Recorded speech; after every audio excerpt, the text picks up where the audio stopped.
And also, moving a little bit away from the residential market, your report also seems to reflect that there's been moderate growth in the market of rentals, office rentals to be Yeah. particular. Well, let's first, while we are on the question of rentals, let's just finish with residential. Residential rentals are growing at about half the rate of inflation. Okay. So that's another indicator to me that the consumer out there is under huge financial pressure. Yes. If considering that very few houses have been built over the past number of years, so that demand and supply is sort of starting to get out of kilter, and that nevertheless rentals of residential properties are only rising at, say, 3% compared to, say, 6% inflation. That tells you something about the consumer. It's affordability once again.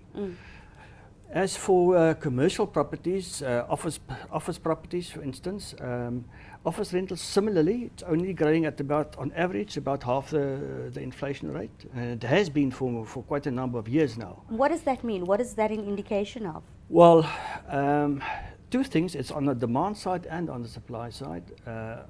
On the supply side, I'm afraid that many developers have still been going to town and they've been building new office blocks that you can't believe, especially in places like the Sandton CBD and Cape Town CBD. So in some of these crucial office nodes, the new supply has been piled on onto the current stock. And as a consequence, the vacancies for grades A and B space, that's your prime space, haven't been coming down. In fact, they've been rising ever so slightly for a number of years now. It's not a catastrophe as yet. The vacancies for office space is around about the average of the long-term average. So it's not a catastrophe as yet. But the point is that as long as our vacancies are as high as they are, that you can't have a growth of rentals, market rentals. I've forgotten to tell you that on the demand side we've got a problem as well, not just on the supply side. On the demand side, our research shows that the number of employees in the tertiary sector, that is the sector where the office workers are housed. You know, that's the financial sector, for instance, and people sit behind computers and make us all believe they actually work. Those guys, there's been a contraction for about 3 years now in the number of employees in that sector. And that you could imagine that is driving the demand for office space. So as a consequence, the demand for office space is actually also contracted over the past number of years, 3-4 years. Do you see this also as a bubble that could burst? It's not a bubble, but it's a stagnation. It's not a bubble.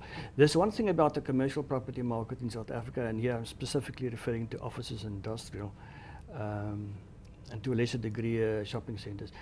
The rentals, the market rentals are not over the top. They are very reasonable. In fact, historically, in real terms, they are pretty low. I'm talking here about offices and industrial rentals, right?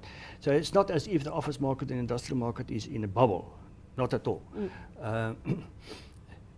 The residential prices, the residential market, their prices are still on the high side in real terms, and there is some downside potential there still, looking into the next few years. Yes.